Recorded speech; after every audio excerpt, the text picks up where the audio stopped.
Bonjour à tous et à toutes. Nous nous retrouvons pour cette nouvelle vidéo afin de parler de la pleine lune qui aura lieu le mardi 27 avril à 5h33 heure de Paris à 7 degrés 07 du Scorpion. N'oubliez pas de vous munir de la Gazette Astro pour votre prise de notes. Le lien du support est dans la description. Il est totalement gratuit. N'hésitez pas à vous inscrire à la newsletter pour la réception tous les mois. Il est intéressant de voir où se situe sur votre thème natal le 7e degré du Bélier. Par là, il faut regarder dans quelle maison cela tombe. Vous avez un petit mémo assez concis à ce sujet dans les premières pages de la Gazette Astro. À présent, nous allons essayer de dégrossir les aspects qui se forment dans le ciel à ce moment-là. Je précise, je décris les énergies de manière générale. Pour plus de précision sur votre thème natal, je propose des consultations. Vous avez le lien dans la bio. La prise de rendez-vous se fait en ligne. Nous pouvons constater sur cette carte du ciel que la Lune est reliée à 7 planètes. On peut constater tout d'abord que la Lune forme une opposition à un stellium dans le signe du Taureau. Elle forme également un carré à Saturne, un trigone à Mars et enfin un sesquicarré à Neptune. Ce même jour commence la rétrogradation de la planète Pluton et ce jusqu'à début octobre. Donc Pluton, c'est la planète de la destruction pour la reconstruction. On peut voir par là une période d'introspection, de changement en profondeur. Et qui dit changement en profondeur dit renouveau. Cette pleine lune a lieu dans l'axe Scorpion-Taureau, c'est l'axe des possessions et des dépossessions.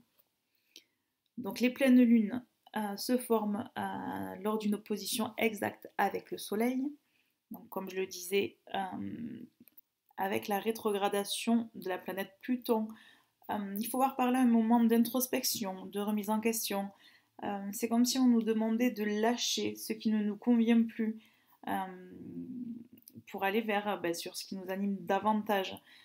Nous sommes attachés à notre quiétude, à notre bien-être, à notre tranquillité. Nous aurons peut-être tendance à nous mettre en retrait, à nous mettre dans notre bulle pour nous sentir au mieux. Nous avons également la Lune qui forme une opposition à Uranus. Cet aspect peut nous amener des réactions impulsives, un mauvais contrôle des émotions. Ça peut amener aussi une petite période de stress. Nous avons également la Lune qui est opposée à Vénus. Cet aspect crée d'abord une difficulté à contrôler le plan émotionnel, à trouver aussi un équilibre affectif. Cela peut créer des divergences également au niveau de l'humeur. Nous avons aussi la Lune qui est opposée à Mercure. On peut voir ici un conflit entre l'imagination et l'intellect, d'où une difficulté à mettre en pratique ou en place des idées, à synthétiser les choses. Nous pouvons nous sentir perdus dans nos idées. Peut-être que nous manquerons aussi un petit peu d'attention à ce qu'on pourra nous dire.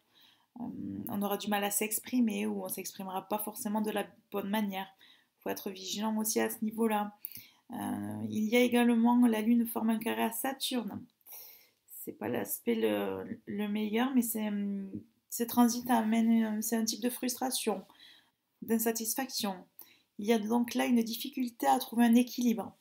On veut plus que l'on a, ou ce que nous avons ne nous convient plus, ou pas. On peut également se sentir découragé. On peut devenir inquiet. Attention à ne pas être trop pessimiste non plus. Mais bon, sinon, pour bien finir les choses, nous avons la Lune qui forme un trigone à Mars. Par là, on peut voir l'alliance de l'imagination et de l'action. Donc, il donne beaucoup de sens de pratique, le goût de l'initiative et aussi le fait de savoir bien gérer le plan émotionnel, ce qui va contrebalancer avec les énergies évoquées plus haut. Voilà, c'est tout pour aujourd'hui. Je vous souhaite une bonne journée. Au revoir.